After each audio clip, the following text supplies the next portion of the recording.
আসসালামু আলাইকুম রহমতুল্লাহি ওবরাকাতু। আসসালামু আলাইকুম রহমতুল্লাহি ওবরাকাতু। আজকে আমরা কোরআনের শব্দাবলী এই বইয়ের 201 থেকে 220 পর্যন্ত যে শব্দগুলো আছে এই শব্দগুলোর প্রত্যেকটার অধীনে একটা করে আয়াত শিখবো, যাতে এই শব্দগুলো আমরা খুব সহজে মনে রাখতে পারি। কোনো একটা শব্দ শেখার সবচেয়ে ভালো উপায় হচ্ছে শব্দের সাথে আয়াত শেখা। তো চলুন আমরা দেখি আমাদের একটা একটা করে প্রত্যেকটা শব্দের অধীনে একটা একাধিক আয়াত। প্রথম যে শব্দটা আমরা দেখতে পাচ্ছি সেটা হচ্ছে মুরসাল। মুরসাল এই শব্দের বহুবচন হচ্ছে মুরসালিন। ইয়ানুন অথবা ওয়ানুন দিয়ে শব্দগুলো বহুবচন হয়। এটার অর্থ হচ্ছে রাসূল বা দূত। এই শব্দটারই স্ত্রীবাচক বহুবচন হচ্ছে মুরসালাত। এটাও অর্থ হচ্ছে রাসূল।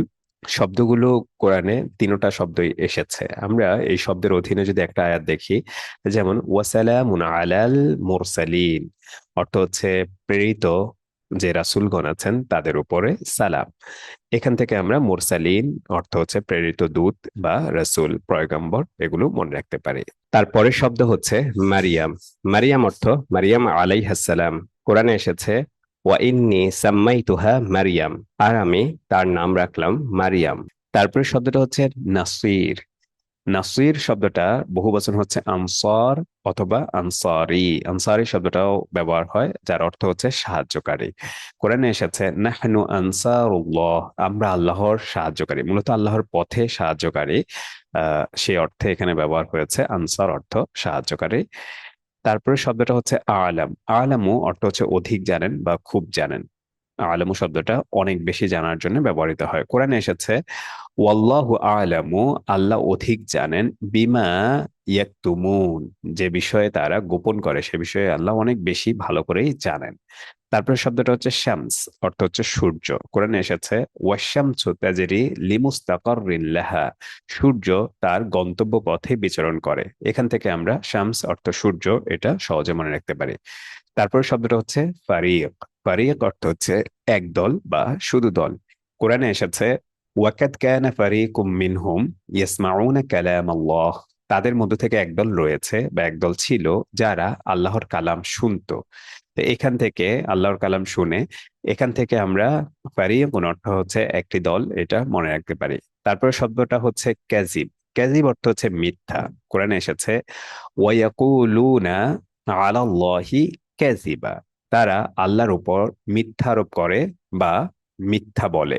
তারপরে শব্দটা হচ্ছে কাল্লা, অর্থ হচ্ছে কখনোই না বা সাবধান। কোরআনে এসেছে কাল্লা ইন্নাল ইনসানা লায়াতাগা, সাবধান সত্যি মানুষ সীমা লঙ্ঘন করে।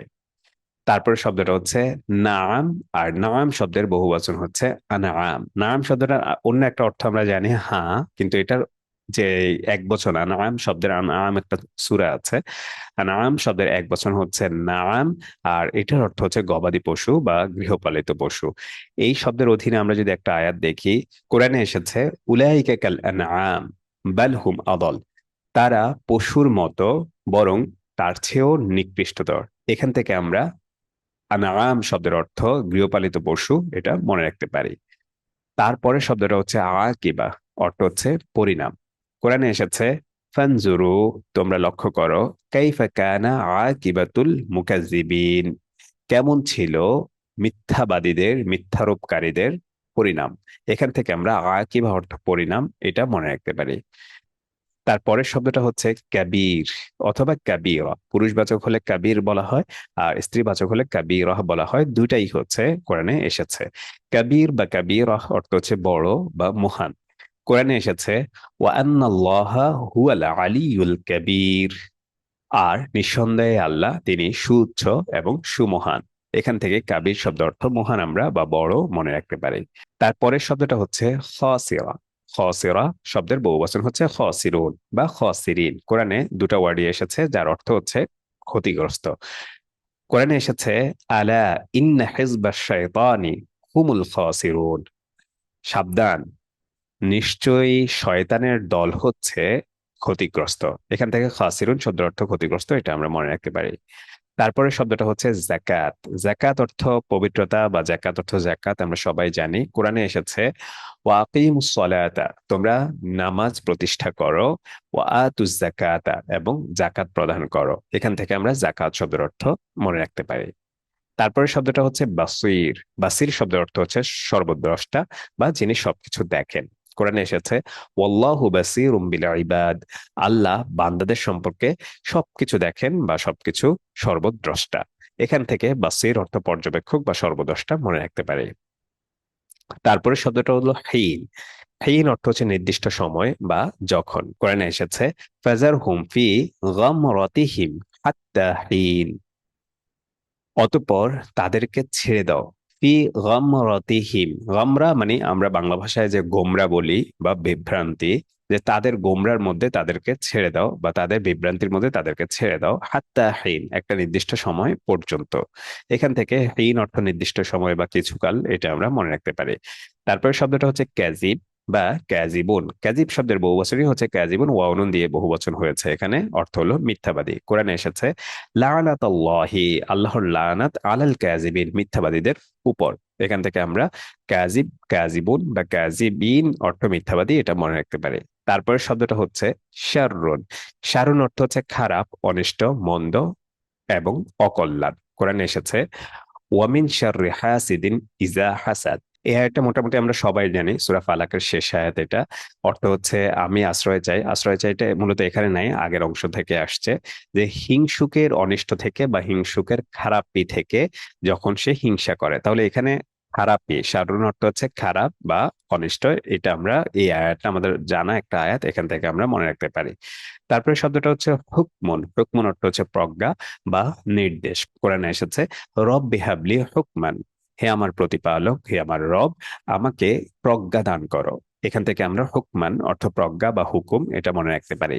তারপরে শব্দটা হচ্ছে মালাউ। মালাউ অর্থ হচ্ছে মন্ত্রী, পরিষদবর্গ, প্রধান ব্যক্তি, সমাজের নেতা, এই ধরনের লোকদেরকে মালাউ বলা হয়। কোরআনে এসেছে মুসা আলাহিসাল্লাম মূলত বলছিলেন এই কথাটা, রব্বানা, হে আমাদের প্রতিপালক, ইন্নাকা, নিশ্চয়ই আপনি, আতাইতা, দান করেছেন, ফিরাউন, ফিরাউনকে, ওয়া মালা আহু, এবং তার নেতা জাতীয় যে লোকজন আছে তাদেরকে, বা সম্মানিত, তার ফেরাউনের কাছে সম্মানিত যে ব্যক্তিরা ছিল তাদেরকে, বা ওই সময়ের সমাজ প্রধানদের ব্যাপারে বলছে, তাদেরকে আপনি দান করেছেন। কি দান করেছেন?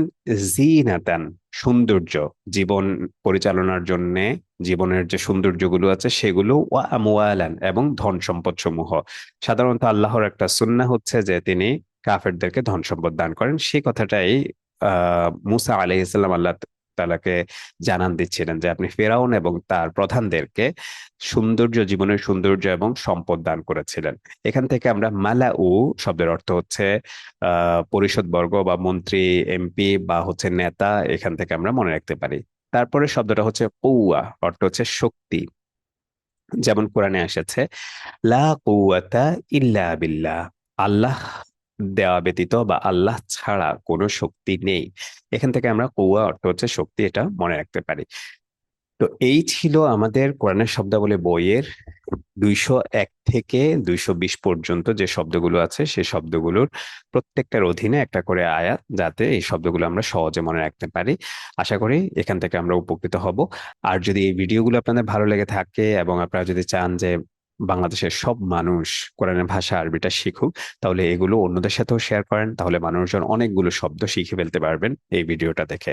আপনাদেরকে এই ভিডিওটা দেখার জন্য অনেক ধন্যবাদ জানিয়ে আজকের মতো বিদায় নিচ্ছি। আসসালামু আলাইকুম ওয়া রাহমাতুল্লাহি ওয়া বারাকাতুহু।